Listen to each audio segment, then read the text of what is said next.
शिवपुर नाम का एक छोटा सा गांव था। यहाँ के लोग सालों से अपने शांत माहौल, अच्छे और सीधे साधे सरल जीवन शैली के लिए जाने जाते थे। लेकिन बीते कुछ समय में इस क्षेत्र में मौसम का मिजाज तेजी से बदलने लगा था। गर्मी असहनीय होती जा रही थी और फसलें सूखने लगी थीं। सभी लोग गर्मी से बेहाल थे। फिर भी गांव के लोग एक दूसरे की मदद करते हुए जीवन चलाने की कोशिश करते। उसी गांव के कुछ दूरी पर पहाड़ी क्षेत्र में एक प्राचीन गुफा था, जहां एक वृद्ध साधु रहा करते थे। उनके बारे में कहा जाता था कि वे इंद्रियों पर नियंत्रण रखने वाले बड़े ही दयालु और अनुभवी साधु हैं। कुछ लोगों ने उन्हें साधु और कुछ ने फकीर भी समझा, लेकिन असल में वे एक व्यक्ति ही थे। उनका नाम महात्मा शिवानंद था, जो वर्षों से तपस्या कर रहे थे। वे अपने दिव्य तप से पहाड़ की उग्र जलवायु को भी सहन कर लेते थे। किंतु इस बार मौसम इतना विकराल रूप ले चुका था कि उनकी सहन शक्ति भी चूकने लगी थी। हे प्रभु, यह कैसी अग्नि परीक्षा है। मेरे शरीर की समस्त शक्ति मानो सूख सी गई है। इस भीषण गर्मी में भी मैंने सदा उपवास और साधना को ही अपना जीवन बना लिया है, पर अब शरीर जवाब दे रही है। गर्मी से साधु महाराज की हालत खराब होने लगी थी। गुफा के बाहरी हिस्से में सूरज की रोशनी इतनी तीव्र थी कि अगर कोई बाहर खड़ा होता तो कुछ ही देर में पसीने से लथपथ हो जाता। पहाड़ी इलाका में जो छोटे मोटे तालाब थे वह भी सूख चुके थे और वह पानी के बिना और भी तड़प रहे थे। ऐसे में साधु बाबा ने सोच लिया कि आज उनको किसी भी तरह गांव जाकर लोगों से सहायता लेना ही पड़ेगा। गुफा में अब और रुकना जीवन के लिए खतरा हो सकता है। सुबह का समय था, पर धूप इतनी तेज कि लगती थी कि मानो दोपहर हो गई है। साधु शिवानंद अपने शरीर को संभालते हुए धीरे धीरे पहाड़ से उतर रहे थे।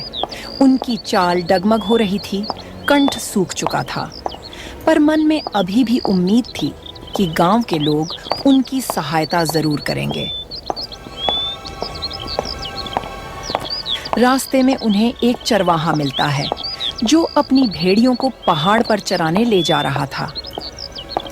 अरे बाबा जी, आप इस भीषण गर्मी में कहाँ निकल कर जा रहे हैं? आपकी तबीयत तो ठीक है ना? हे बेटा, मुझे कुछ पानी की आवश्यकता है। बहुत कष्ट में हूँ। क्या तुम्हारे पास पानी है? चरवाहा असमंजस में पड़ जाता है। उसके पास भी सिर्फ एक छोटा सा पानी का मशक था, जो पूरे दिन उसके लिए काफी मुश्किल से चलता था। कुछ क्षण सोचने के बाद वह थोड़ा पानी साधु को दे देता है। बाबा, मेरे पास ज्यादा पानी नहीं है, पर जो है वह आपको दे रहा हूँ। आप गांव पहुँचे तो और लोगों से भी मदद मांग लेना। साधु को थोड़ी राहत मिलती है। उन्हें इस चरवाहे में उम्मीद की किरण दिखती है। साधु उसे आशीर्वाद देकर आगे बढ़ जाते हैं। जब साधु गांव के पास पहुंचते हैं तो देखते हैं कि गांव के पास में ही एक ही कुआं था, जो अब लगभग सूख सा गया था। गांव के लोग दिन भर उसका पानी निकालकर अपने अपने काम में लगा लेते थे। साधु शिवानंद जब गांव में दाखिल हुए तो सबसे पहले उन्हें तेज धूप ने इतना तपन दिया कि उनके गर्दन पर चमकती पसीने की बूंदें झलक आईं। गांव की गलियों से गुजरते हुए वे देखते हैं कि अधिकतर मकान मिट्टी के बने थे। कुछ बैल बेचैन होकर तड़फड़ा रहे थे। थोड़ी दूर जाने पर साधु को कुछ लोग दिखाई देते हैं, जो मिलकर एक सूखे तालाब की तलहटी साफ कर रहे थे। अरे शंभू भाई, लगता है ये गर्मी हमारी जान लेकर ही मानेगी। इतनी गर्मी, ऊपर से गर्म हवा शरीर को जला दे रही है। हाँ, तुम सही कह रहे हो, पर हम कर भी क्या सकते हैं? गांव में सभी परेशान हैं। अब तो कुआं का पानी भी खत्म होने वाला है। अगर पानी खत्म हो गया तो हम सब पानी के बिना तड़प तड़प कर मर जाएंगे। हे भक्तों, क्या कोई मेरी सहायता कर सकता है? मुझे पानी की अत्यंत आवश्यकता है, और यदि कुछ छाया या विश्राम का स्थान मिल जाए तो मैं आपका आभारी रहूंगा। ग्रामीणों ने उन्हें देखा, पर कोई खास उत्सुकता नहीं दिखाई। उन्हें लगा कि यह कोई साधु या भिक्षुक होगा जो भीख मांगने आया है। बाबा, अपने लिए पानी जुटाना इस समय हमारे लिए भी मुश्किल हो रहा है। हम खुद यहाँ सूखे तालाब की सफाई कर रहे हैं ताकि बरसात आए तो पानी संग्रहित कर सकें। ऐसा नहीं है कि हमारे पास कोई भंडार है जिसे हम लुटा दें। मैं समझ सकता हूँ बेटा, पर मेरी दशा बहुत दयनीय है। मैं पहाड़ से नीचे आया हूँ, गुफा में रहता था। अब इस अत्यधिक गर्मी के कारण मेरा शरीर साथ नहीं दे रहा। सिर्फ कुछ घूंट पानी और थोड़ा विश्राम दे दो। साधु महाराज को इतना कहने पर भी कोई उनको एक गिलास पानी तक नहीं दिया। फिर वह आगे बढ़ते हैं।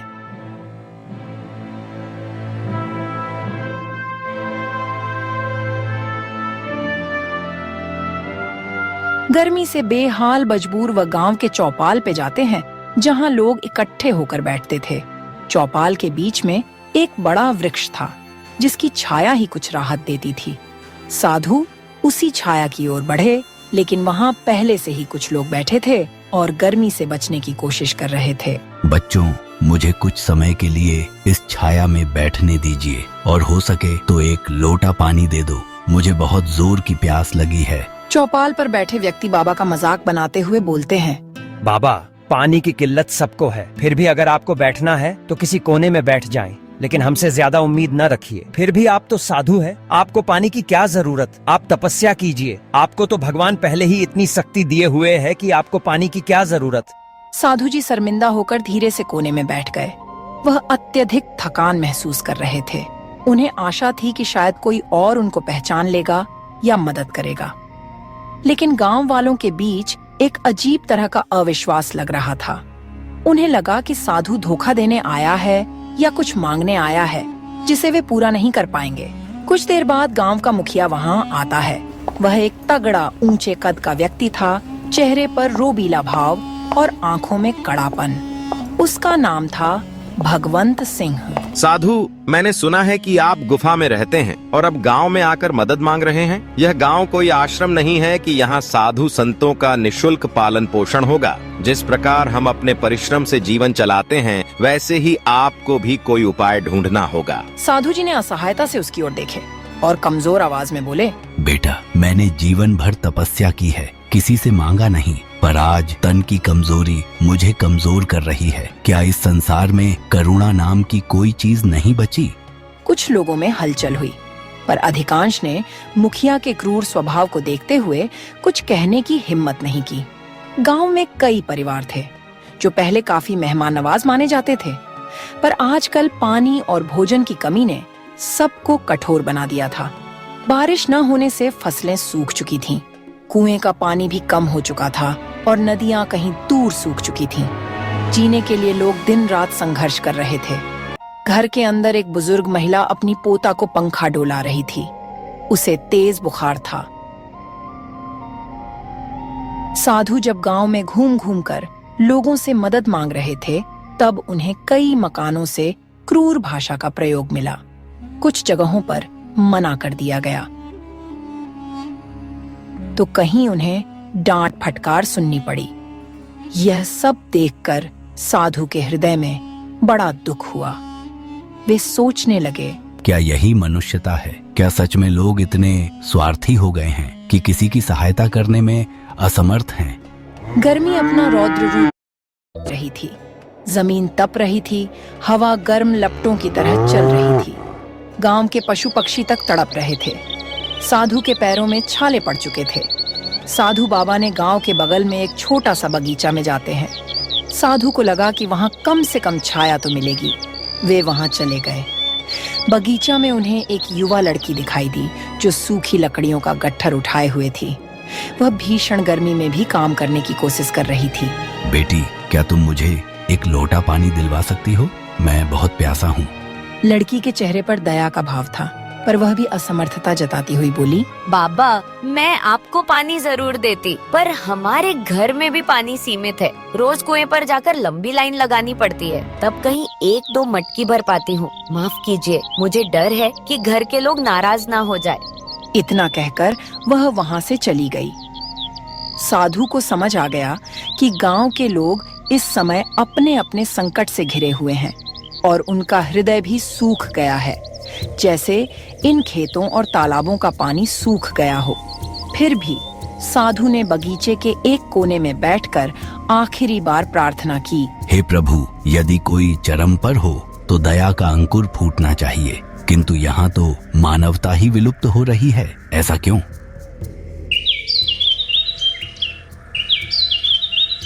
अगले कुछ दिन साधु के लिए कठिन साबित हुए। उन्हें पर्याप्त भोजन तो दूर, पीने को पानी तक नहीं मिला। तेज गर्मी में उनका शरीर ह्रास की ओर बढ़ रहा था। एक दिन दोपहर को जब सूरज आसमान के ठीक ऊपर था और किरणें मानो आग बरसा रही थीं, तब साधु बेहोश होकर गिर पड़े। गांव वाले इकट्ठा हुए, लेकिन उस वक्त भी उनमें कोई उत्साह या करुणा नहीं थी। मुखिया भगवंत सिंह भी पहुंचा और साधु को देखते ही बोला, इन्हें उठाकर छाया में कर दो, नहीं तो ये मर जाएंगे तो आगे और झंझट खड़ी हो जाएगी। अरे छोड़ो ना, मर भी गए तो क्या फर्क पड़ेगा, एक साधु ही तो है। हम सबको अपनी रोजी रोटी और पानी का जुगाड़ करना है, इनके लिए कौन वक्त बर्बाद करे। चलो चलो भाई, अपने अपने काम में लग जाओ। कुछ ही देर में साधु को थोड़ा होश आया। उन्होंने धीमी सी सांस ली और बोलने की कोशिश की, लेकिन शब्द उनके कंठ में अटक गए। साधु को लगा कि अब उनका अंत समय आ गया है। कमजोरी इतनी बढ़ चुकी थी कि उनका शरीर कांप रहा था। उनकी आंखों से आंसू बह निकले।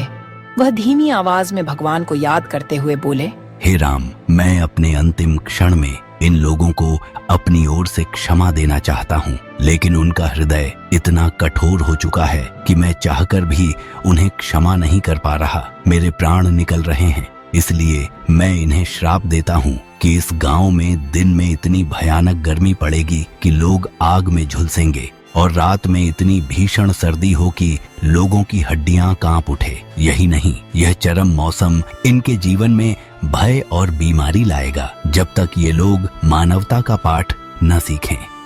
इतना कहकर साधु ने अपने प्राण त्याग दिए। गांव वाले हक्के बक्के रह गए। कुछ को इस श्राप पर हंसी आई तो कुछ लोग निराश हुए। अरे भाई, यह मृतक साधु का श्राप कहाँ लगेगा? सब ढोंग ढकोसला है। चलो चलो, अपने काम में लग जाओ। यहाँ अपना टाइम खराब करने से क्या फायदा? साधु था, मर गया।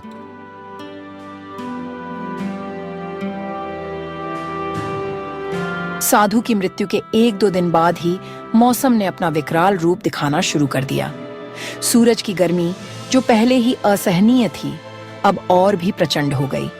तापमान इतना बढ़ गया कि मिट्टी में दरारें पड़ने लगीं। पशु पक्षियों के लिए जीवन और भी कठिन हो गया। दिन में लूह चलती, जिसके थपेड़े मानो शरीर को झुलसा देती थी।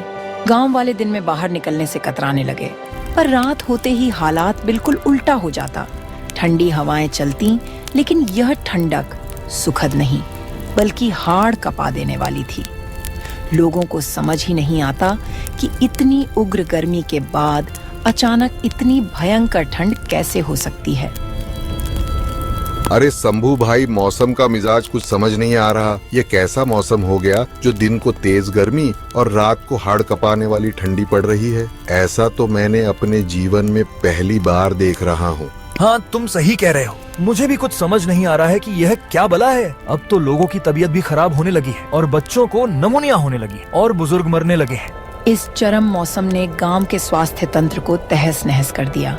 दिन में गर्मी और रात में निमोनिया या सर्दी जुकाम जैसी बीमारियां फैलने लगीं।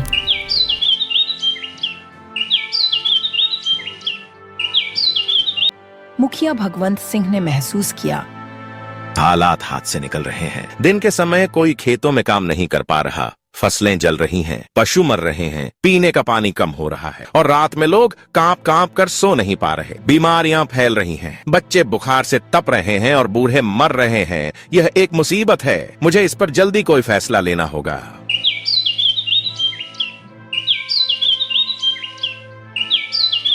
अगले दिन मुखिया ने एक आपात बैठक बुलाई। गांव के सभी प्रतिष्ठित लोग और साथ ही आम ग्रामीण भी जुटे। सबके चेहरे पर चिंता और भय की लकीरें स्पष्ट थीं। यह स्थिति अब बर्दाश्त से बाहर हो रही है। दिन में हम जलते हैं, रात में ठिठुरते हैं। गांव के कई बच्चे और बुजुर्ग बीमार पड़ चुके हैं। अगर यह ऐसे ही चलता रहा तो हमारा गांव उजड़ जाएगा। मुझे लगता है कि यह सब उस साधु के श्राप का नतीजा है। भीड़ में हलचल हुई। कुछ लोग पहले मानने को तैयार नहीं थे कि श्राप जैसी कोई चीज होती है। अरे मुखिया जी, आप भी क्या उस मामूली साधु के श्राप के चक्कर में पड़े हैं? श्राप नाम का कोई चीज नहीं होती। यह सब ढकोसला होता है लोगों को डराने के लिए। मुखिया जी, हमने उन साधु के साथ अच्छा व्यवहार नहीं किया। वह बेचारा गुफा से चलकर आए थे, पर हमने उन्हें पानी तक नहीं दिया। वह हमारे सामने तड़पता रह गए और हम देखते रहे। हमें अवश्य ही उसका प्रायश्चित करना चाहिए। अगर सच में साधु का श्राप हम आम गांव वालों को लगा है तो हम इसका प्रायश्चित करेंगे, लेकिन अब उस साधु की मृत्यु हो चुकी है। हम कैसे प्रायश्चित करेंगे? क्या अब और कोई उपाय नहीं है जिससे हम इस श्राप से मुक्ति पा सके? किसी को समझ नहीं आता कि अब वह क्या करे। तभी बुढ़िया बोलती है, अगर सच में हमें इस श्राप से छुटकारा पाना है तो हमें गांव से कुछ दूरी पर एक झोपड़ी में वृद्ध आदमी रहते हैं। उनका नाम दादूराम है। वह बहुत जानकार और ज्ञानी है। हमें उनसे मिलना होगा। सभी लोग इस बात से सहमत होते हैं और उनके पास जाते हैं।